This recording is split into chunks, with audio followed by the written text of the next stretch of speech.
thanks everybody. This is Envisioning, a design system maintained by the Drupal community. And I'm really excited to be back at NedCamp, especially in person. This is obviously one of my favorite events, being a Rhode Islander myself, even though I don't live there anymore. That bit.ly link down there is to these slides and some additional resources if you feel like following along. So I'm Brian Perry. I am a staff software engineer at Pantheon. I am an initiative coordinator of Drupal's Decoupled Menus initiative, and we finally, after a very long time, got the new menus endpoint merged into Drupal core for Drupal 10.1. Yeah, so very excited. Wrap up a few extra odds and ends, and hopefully we can move on to some other exciting decoupled things. Currently live in the Chicago suburbs, but grew up in Cranston, Rhode Island. So I got cred here, I think, and I'm staying with my parents this weekend. So got it all. That's cred. Yep, definitely. I love Drupal and JavaScript and all things Nintendo. I do have to admit that I am playing some non-Tendo games these days.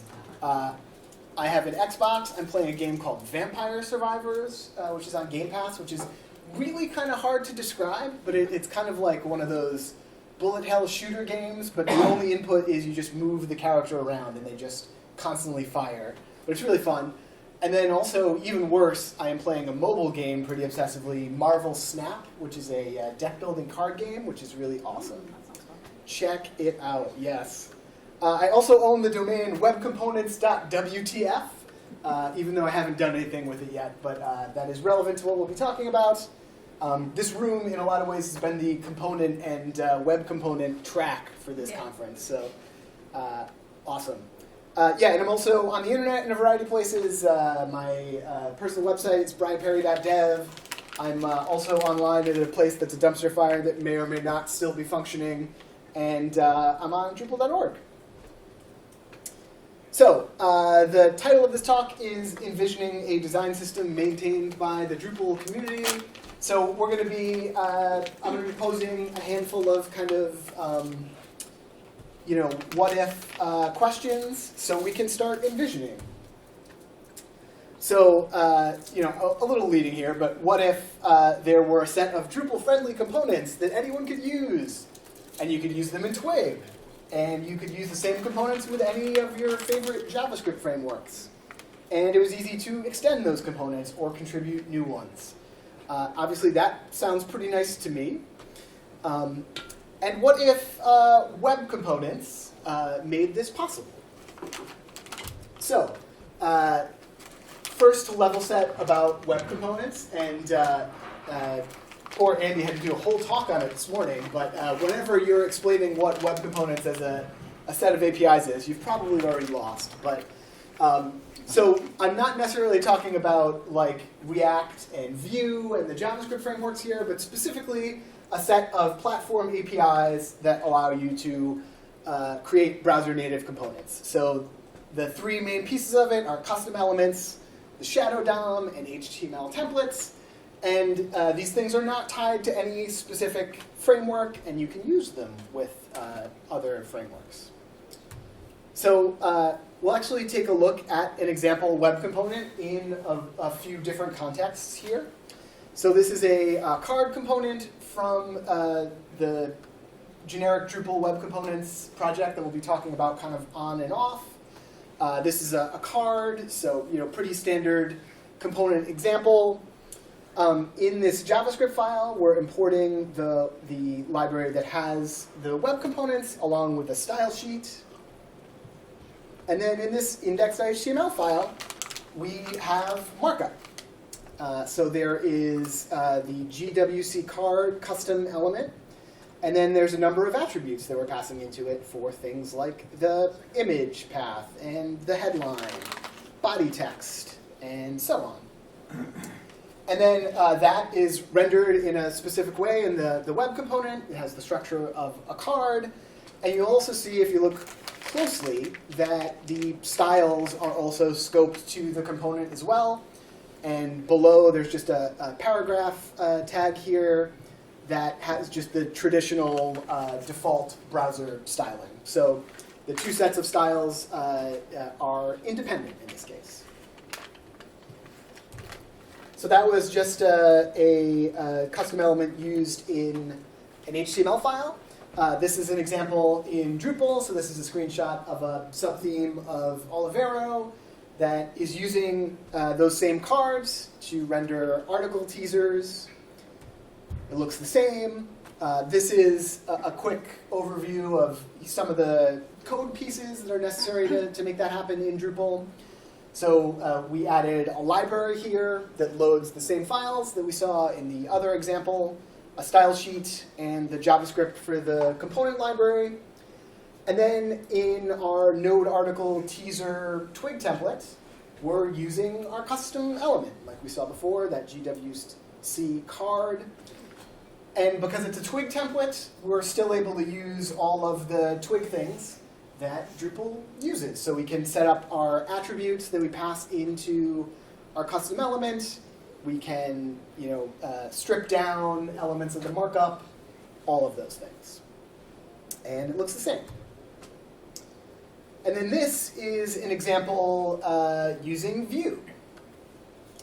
For whatever reason, the Vue example takes a little bit longer to load, but so you see here that this is like the default Vue code sandbox example, and we rendered out our card component here.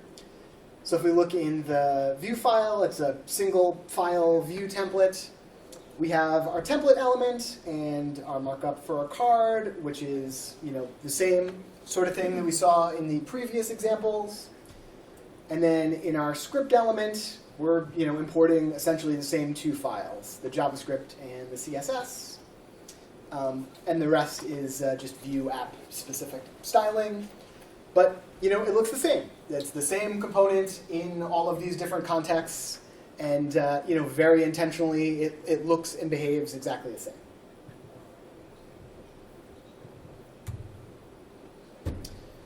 So, some, in my opinion, pros of web components. The fact that they do use core browser APIs. So, your frameworks like React and Vue and Svelte and all those things change and evolve over time and have slightly different approaches to how they handle things like re-rendering and virtual DOM versus the regular DOM. But these are core platform APIs that are going to exist for a long time to come. And it hasn't always been the case, but now there's really wide browser support for these technologies. Basically, any evergreen browser supports it. The only thing that doesn't is going back to like the IE 11 days, but we all want to escape that for a variety of reasons. And then the Shadow DOM, we haven't really talked about the Shadow DOM. We'll get into some Shadow DOM kind of things. But it's how the styles, for example, in that example that we looked at, are scoped to the component. It's its own kind of separate instance of a DOM, separate from the overall documents DOM, that kind of exists on its own. So it prevents things like styles from leaking out and affecting the rest of the document. It prevents JavaScript from being able to reach into it in a lot of cases.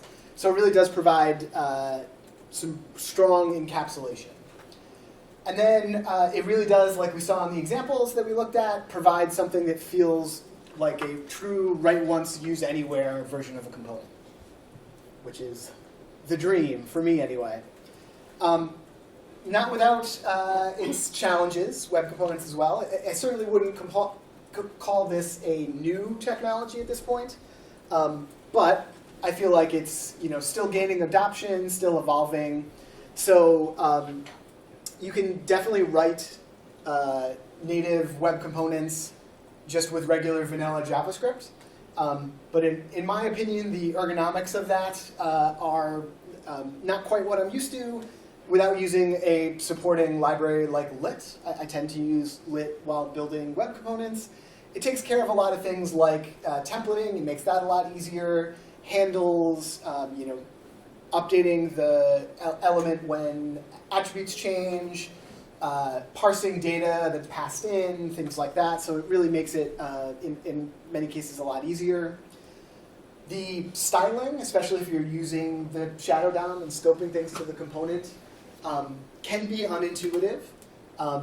And from my perspective, that's mainly because a lot of us have thought about CSS in a specific way, and we're used to styles that are essentially global and dealing with the entire DOM.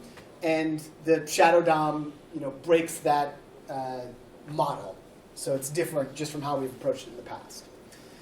And then compared to something like React, for example, web components on their own are not going to have the developer experience of a framework. It doesn't have necessarily opinions about things like bundling or a set of an ecosystem. It's growing, but of utilities like React has, which depending on your perspective could be an advantage or a disadvantage, but it's definitely different. I definitely see web components more as a piece of the puzzle we can use on the front end in a bunch of different contexts. And then we'll also get into this a little bit more, but there are potentially some challenges with server-side rendering with web components, because they are still, at the end of the day, JavaScript.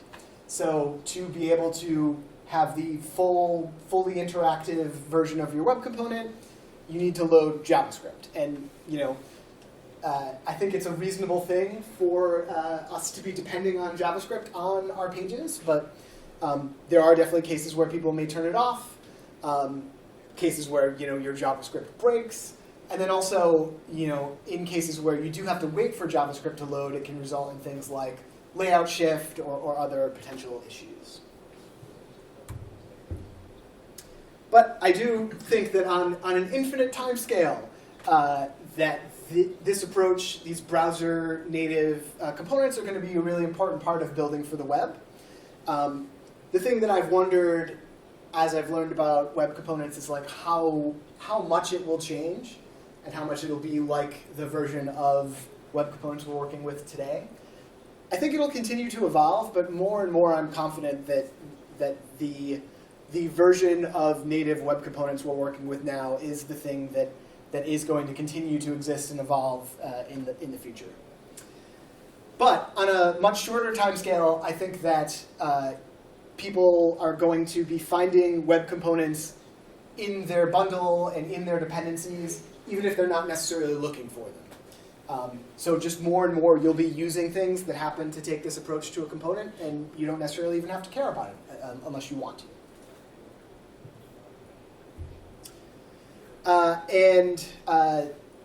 Web components on their own, definitely something that could fill up a full talk. In fact, it's been done today in this room. And I also do have a general web components talk I've done in the past. That's a link to the couple days version of it. So check that out if you want to learn more. Everybody still hanging in there? Yes, beautiful. Got it. Hey, Brian. Yeah. I have a quick question that's related. So are there any contrib modules that are shipping with a web component that you know of? I'm just out of curiosity. Yeah, I know that there are web component related contrib modules that make it either easier to load custom elements or, I think that's mostly what it is, provide particular ways to build with custom elements. But probably more in line with what you're talking about, there is a component library called Outline from Phase 2, I believe, that is Drupal friendly, that they released. I mean, at this point, it's probably been like 6 months to a year. Full design system component library that is, Drupal friendly in all web components. Over, right? He's been working on that. Oh, really? Yeah. Yeah, so my question basically came more from a point of, one of the previous slides you just said that we'll be using them with not even knowing it. Possibly. Yeah. So I'm just wondering, am I already using one without even knowing it, or They're all over GitHub. Yeah. Well, no, but like say the top 200 Drupal modules, and I've never seen one, so I'm just wondering if you're aware of any out in the wild. So, yeah, that's a good question. I don't know in your average Drupal use today if I could necessarily point to anything. However, if you find yourself using a lot of node dependencies in your theme, then that's a case where it's pretty likely that there's something in there that could be a custom element, and you just don't know. Like, if you want, if you need like a like the example that Andy had today was like an accordion. So if you install some sort of accordion from npm, maybe it is a custom element. Or even if you're using a React accordion in a progressively decoupled React Drupal app, it could be that a part of the accordion is still a custom element behind the scenes. So. Cool. So also kind of in the same neighborhood, we mentioned a little bit earlier about the decoupled menus initiative.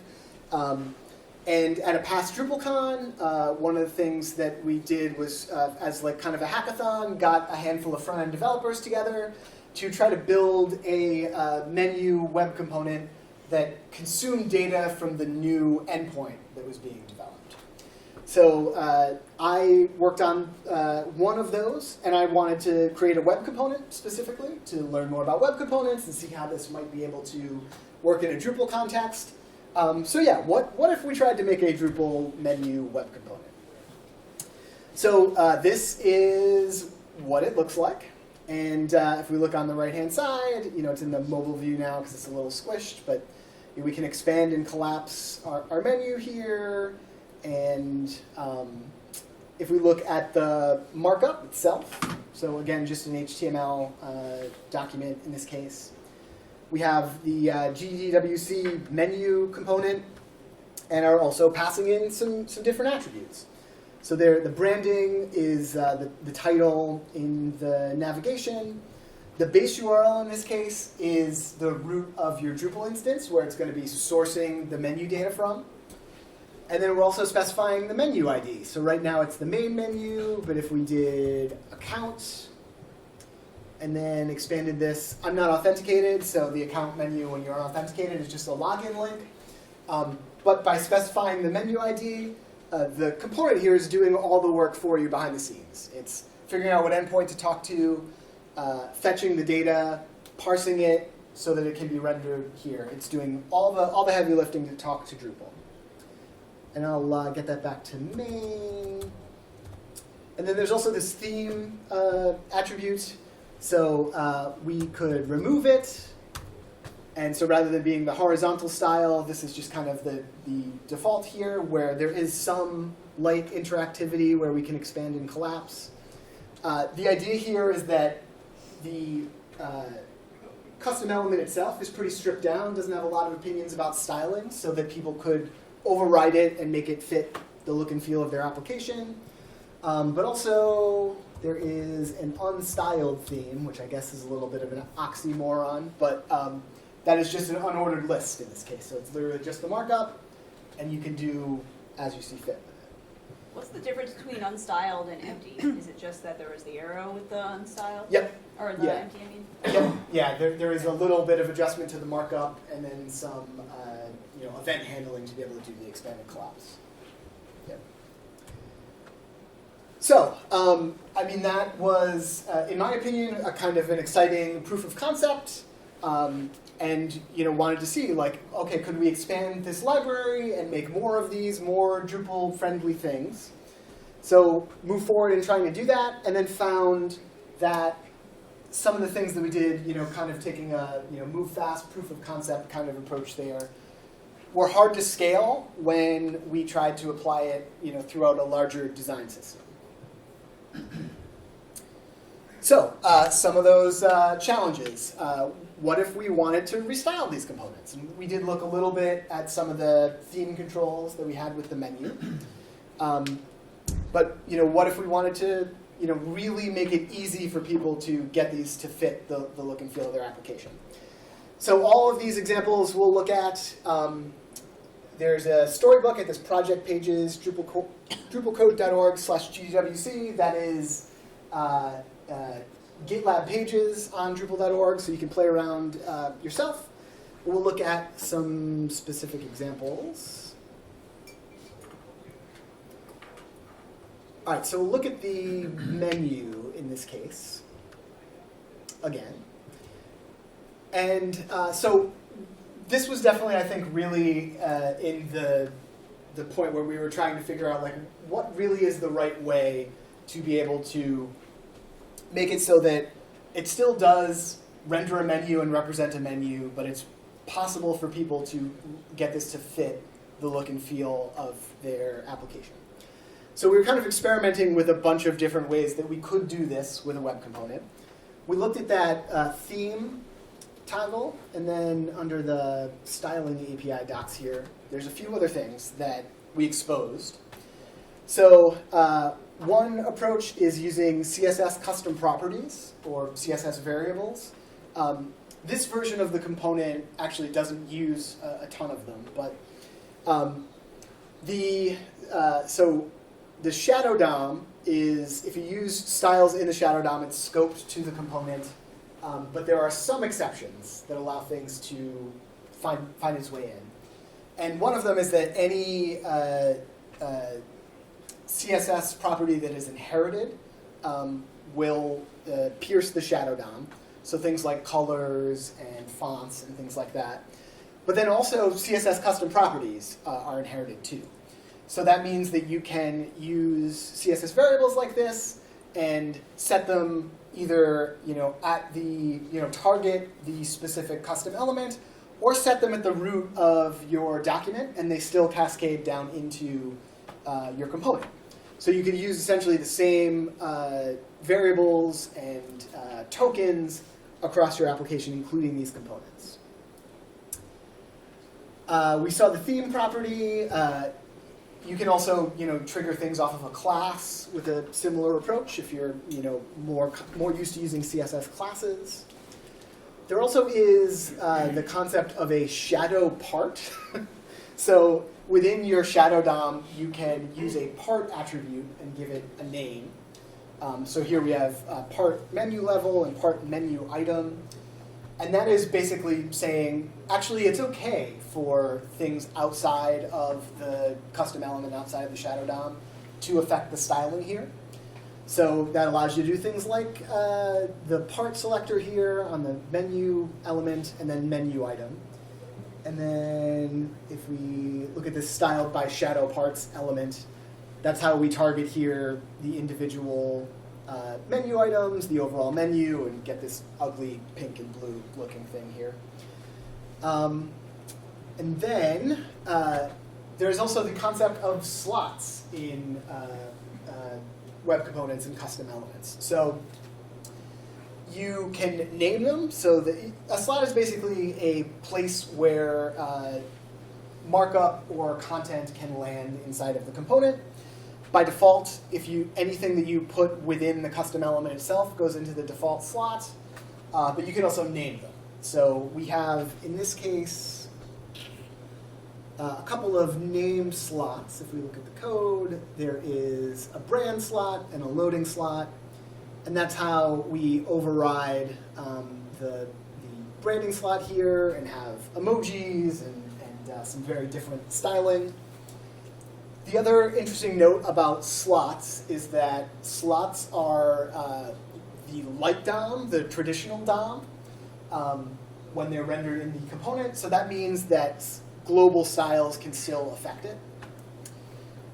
So that's a little bit more like kind of the traditional approach we might be familiar with.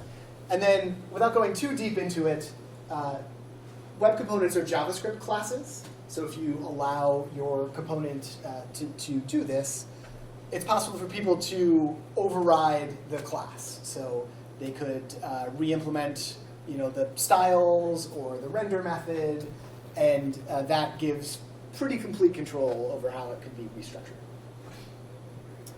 However, all that said, that's a lot of different ways that you could affect the styling of something like this. And a lot of the cases that we talked about, in my opinion, put like too much responsibility on the consumer, the person using the component. But still, at the end of the day, like all of these options do require some sort of intentional styling hook being exposed in the component. It doesn't just happen magically.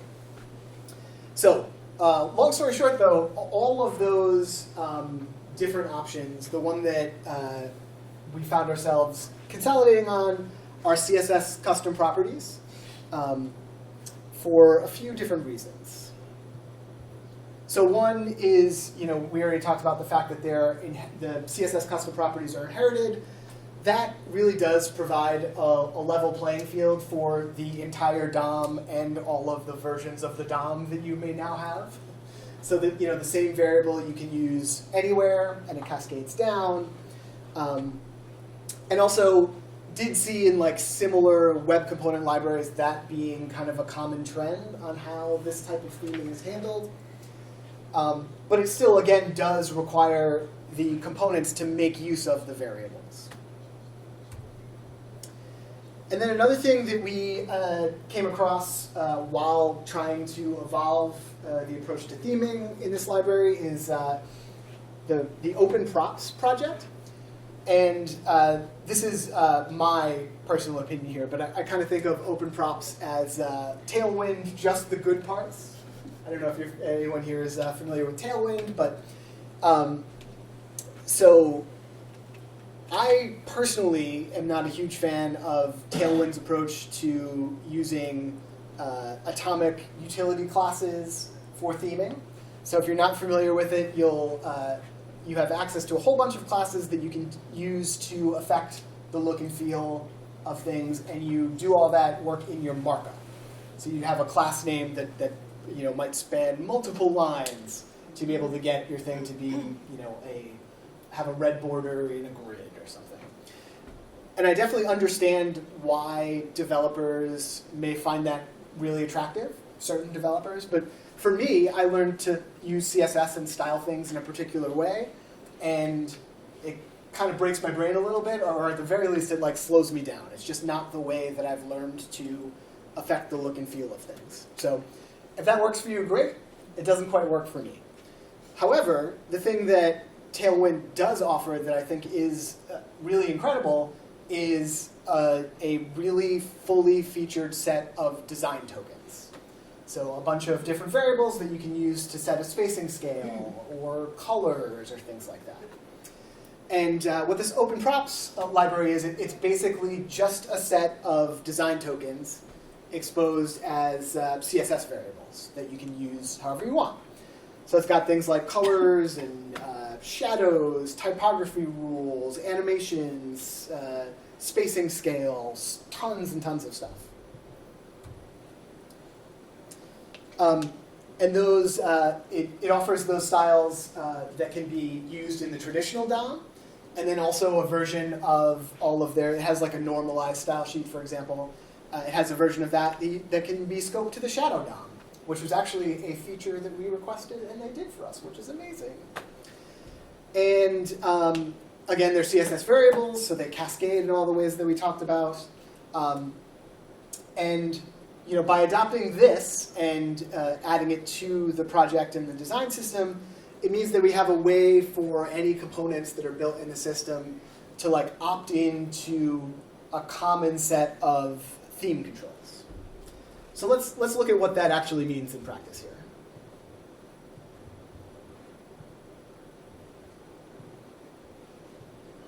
Okay, so this is the card component that we were looking at before, which has some shadow parts exposed, so you can target particular pieces of the shadow DOM, but also it has all kinds of different CSS variables that it will recognize now. They're prefixed with GGWC, unsurprisingly, so we can actually use the controls here in Storybook to see how much control we can have over the look and feel of this. So simple example is the font family. So we can use the font mono stack from Open Props here, and now all the fonts are using that mono stack. We can change the heading text and make it grape 7. Let's see, what else can we do? We can add a border radius, relatively big one here.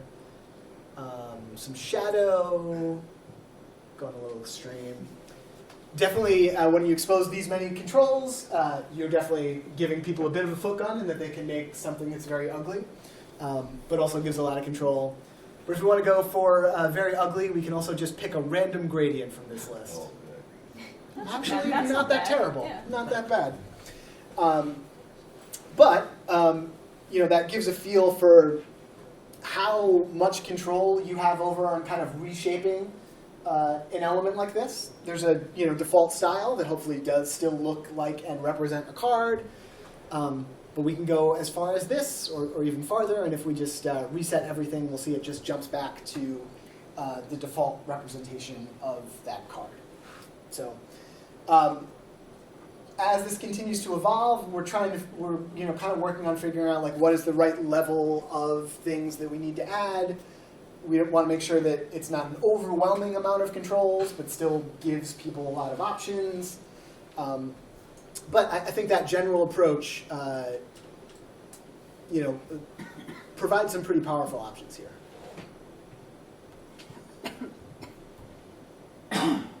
And this also is just another really quick example that I think kind of shows the power of this. So this is the view example, again, that we looked at before. And if you look carefully, you can see that the font stack for the card doesn't really match the font stack that's used in the view app. Subtle, but makes my eyes burn anyway. And if we wanted to bring that in line with the rest of the view app, so we see that there's the styling here in our single file component for view. We can actually just use one of our custom elements after we briefly break everything. Font family. And we can just copy the same stack here and use that rule for the custom variable, and then you'll see the font stack now matches pretty nicely with the rest of the view app.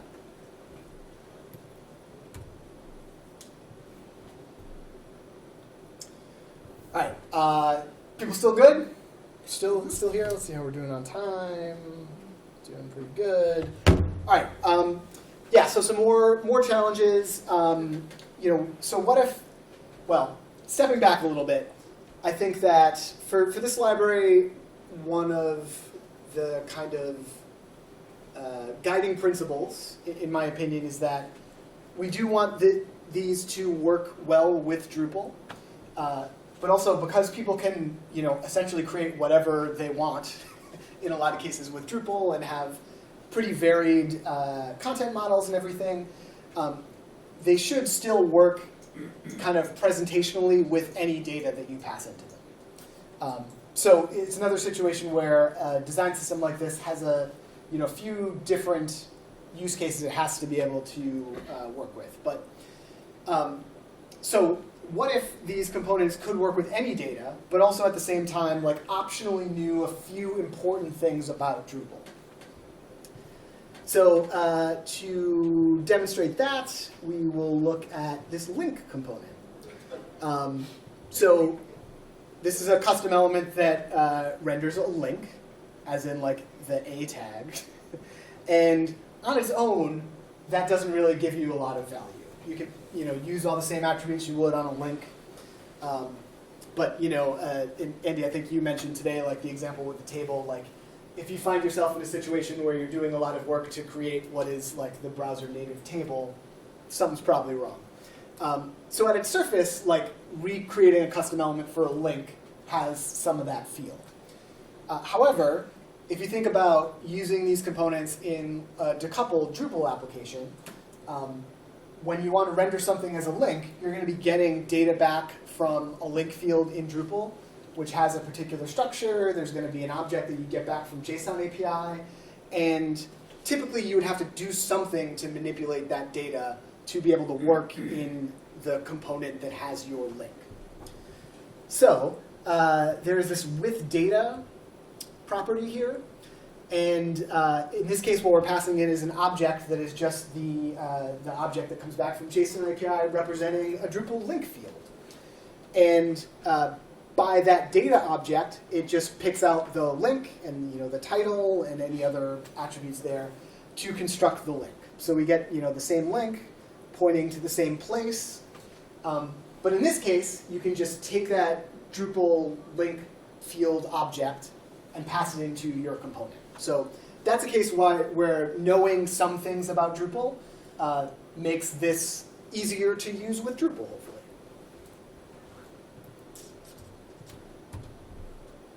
And this is a little bit of a look at how this works behind the scenes. Nothing too complicated here, but in the component's render method, it checks to see if the data property exists. And if it does, it runs that process data method. And it renders out the link element with the properties that we have on the custom element. But the process data method, if we look at that, again, not doing all that much here, but if there is a URI in the data object, it does some light replacement to Drupal specific things like the entity or internal. It turns the URI into links that you can actually use in a non-Drupal application. And then if the title exists, it just sets the property on the custom element.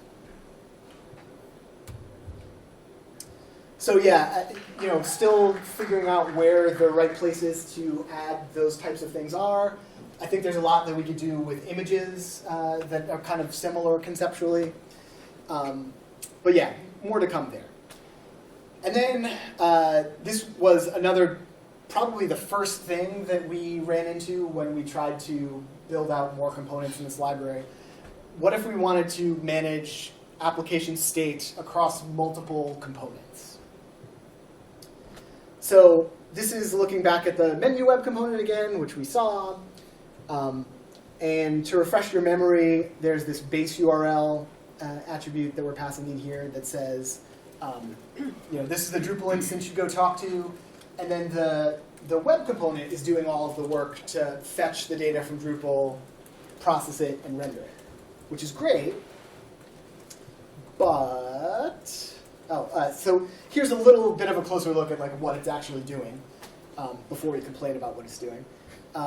So based on the base URL and the menu ID that get passed in, it figures out the endpoint that it needs to talk to, and then it uses fetch to talk to that endpoint, get the data back, has some light error handling, and then also parses the data so that it can be in a hierarchical format that we can render out in our component.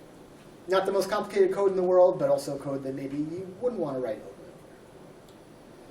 over. But that doesn't scale when you try to apply it to an entire system. So take the card here. For one card, it's going to make one API call. You might already have your menu on the page. It's going to make another API call. If you got 10 cards, that's 10 API calls. If you got an infinite scroll or something, you're putting yourself in some trouble, potentially. So basically that resulted in a tangent of another project to be able to support this use case called Drupal State. But at the time when we realized this issue and how can we make it so that all these components can easily talk to Drupal and share the data that they need to use, there really wasn't a clear approach of a node utility that talks to JSON API. There were a few different clients, but there was no official Drupal client, and unfortunately there still isn't. But it definitely seemed like an opportunity to build something and try to fit that need. So that's what this library does. It is framework agnostic and universal, so it can run on both the server and the client. And by default, it retrieves an object from Drupal's API and then serves all of the future requests for it from local state. So if you get, for example, an article and then request the same article later in the life cycle, it'll return that locally without making an API call. And then it also represents the data in a simple deserialized structure. If you have worked with JSON API and its responses, you might know that it's there are some Drupalisms that leak through. There are some things are under attributes, objects, some are not. Things like reference entities, you have to do some traveling through includes to get at all of the data. So it represents it in what I think is more of a flattened structure that someone who's not familiar with JSON API or Drupal's implementation would expect. This is another thing that I've done an entire talk on previously, so if you're interested, there's a link to the DrupalCon Portland version of that talk. But just to kind of wrap this up, this is just a quick example of what using this library looks like in practice. So you import it, and then that allows you to create an instance of the store, passing in the API base, and there's a few other properties you can use. That's enough to get started.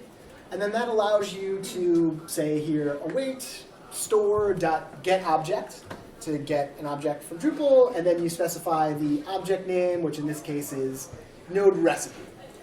And in that case, what is happening behind the scenes is it makes a request to the root of JSON API. It figures out what the recipes endpoint is, and then it makes a request to the recipes endpoint. It gets all the recipes, and it stores that in local state and gives you the result. And this is an example of the flattened structure, again, which you probably will only know the difference if you have worked with JSON API before. And then if we were to later ask for a recipe by a specific ID, like we're doing here, because that's already in local state, it just returns the result from local state. There are ways that you can force it to fetch from the API, turn off that local caching entirely, but that's what it does by default. So, given that and that tangent, but now we have this tool that we can use within the generic Drupal web components project. So what if we then created a web component that could actually source Drupal data itself? So that's what we did here. So there are two custom elements that do this. The store element and the provider.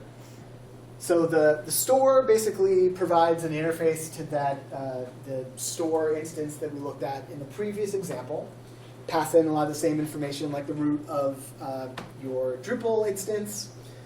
And then any provider inside of it, you can have multiple provider elements. They all have access to the store. So they can use that to talk to Drupal. And then it's essentially an interface to that getObject call that we saw before.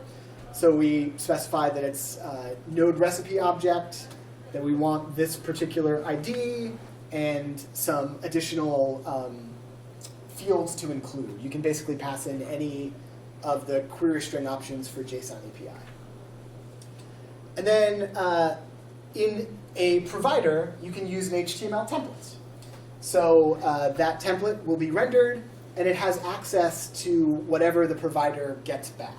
So for example, we'll see here that we have the field summary processed that has the summary for this recipe in this case. In the template, it can be any markup. So we have a custom element from this library, but you'll see below here, there's just regular HTML. You could use this with any custom element, like that outline library. You could use outline components with this if you wanted to. And I'll actually get rid of the placeholder markup just for this example. But so for example, this is another placeholder, but if we wanted to use render out the title, we can use double curly braces, and the field is title. So when we do that, we see our deep Mediterranean quiche. And then if only one result comes back, it will just render that template. But if we get rid of the ID to get all recipes, it will iterate over that template for every result. So if we scroll down, we see all of our recipes. And then this is, again, just markup and custom element. Well, an HTML template, technically.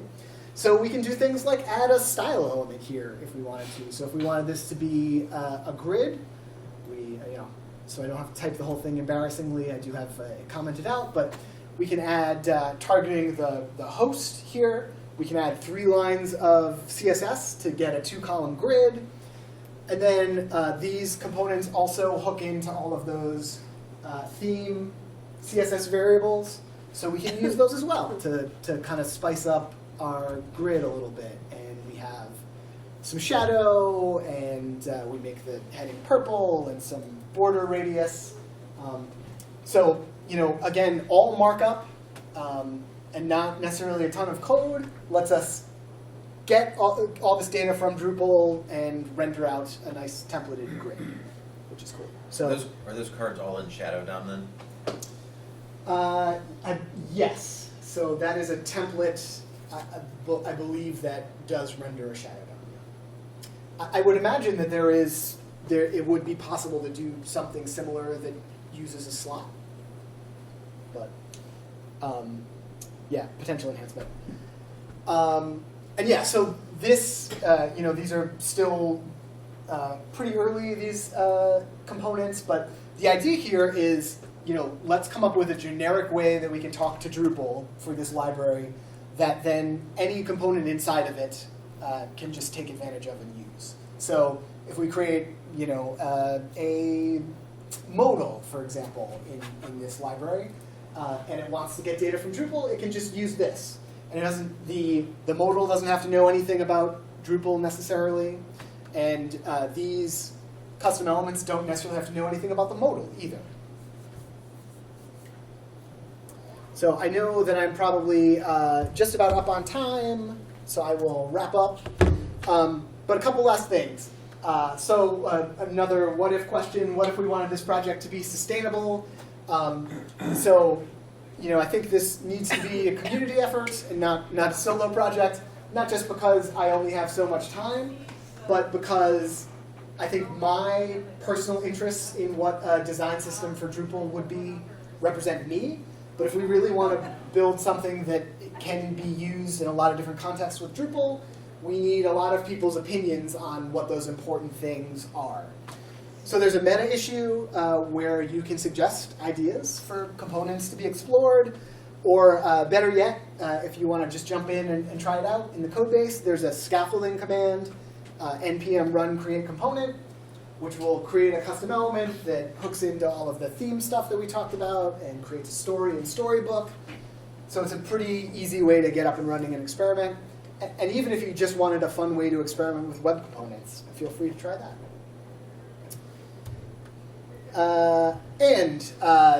What if we wanted to make an important impact for the PHP community? I'm a little bit out of time here, so I'll have to get through this pretty quickly.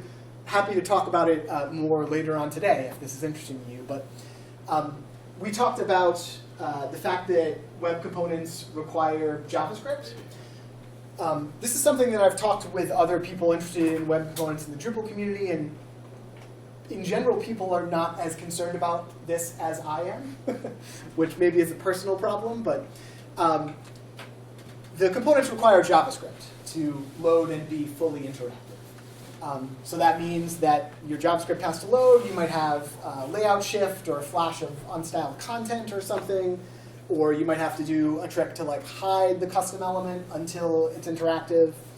But there are now evolving solutions for this. There is something called declarative shadow DOM, and that allows you to, in your markup, create a template that has a shadow root, and it will be rendered in browsers that support it right now before JavaScript loads. So you can create a custom element that does fully load even if you have JavaScript turned off. All the solutions for this right now are node packages. There are a lot of ways to do this in Lit and other frameworks and static site generators, but it's not clear to me what the path forward for that would be within Drupal. But I think if we could solve it, it would be great for Drupal. If Drupal could, server-side advanced render these web components, it would open up a whole new set of cases where we could use it. And I think it would also just be good for PHP in general. I'm getting the eye, the stare down here, so I'll wrap up. A lot of people have contributed to these projects, including some people in this room. So thank you. And that's it. We might not have time for questions, but maybe we have some time for questions now or later at the after party. Thank you. Any questions? Yeah, what does the G stand for? Generic. It's poorly named. Thank you I so should much. Goddamn web components. Yeah, you know what? Yeah, I was thinking that. Yeah. GM Web Components would be good.